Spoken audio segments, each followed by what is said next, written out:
officer and Secret Service agent, and he joins us tonight. Look, Dan, the left is always conflating words with violence and saying, you said something that makes me feel unsafe, and I hate that. And I think people ought to be able to say exactly what they think. But when you start saying that people who disagree with you aren't just wrong or stupid or even immoral, but they're Nazis, what are you really saying? Well, Tucker, I'd like to attribute Donny Deutsch's comments to average run-of-the-mill stupidity, but it's not, unfortunately. Yeah. I wish it were. This is a tactic by the left. Here's how this works, Tucker. It's an effort to dehumanize people. In other words, yes. You know, you have on your show, I just watched, you have liberals all the time. I'm sure I've met you personally. You don't think they're Nazis. You think they just have really bad ideas. We think liberals are people with bad ideas. Yeah, liberals, Tucker, think we are bad people with ideas. There's a difference, and there's a tactical difference. The tactical difference is this.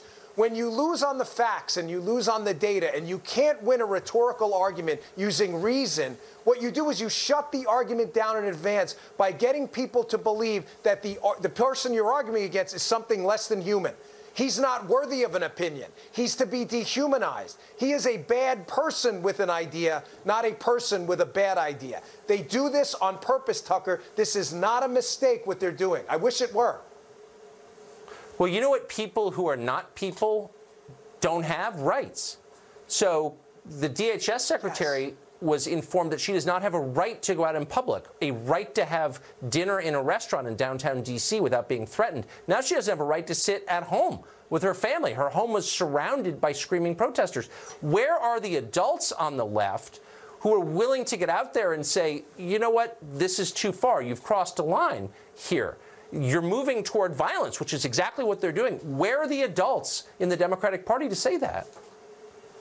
Tucker, they're gone. There are other big R God-given rights that you don't have as a conservative either. You can't assemble on a college campus without being attacked in many places. You don't have the right to privacy anymore, which, by the way, wasn't even in the Constitution. The left invented it, then uninvented it in Spygate. You don't have the right to defend yourself with the left anymore. Tucker, here's what worries me about this, though.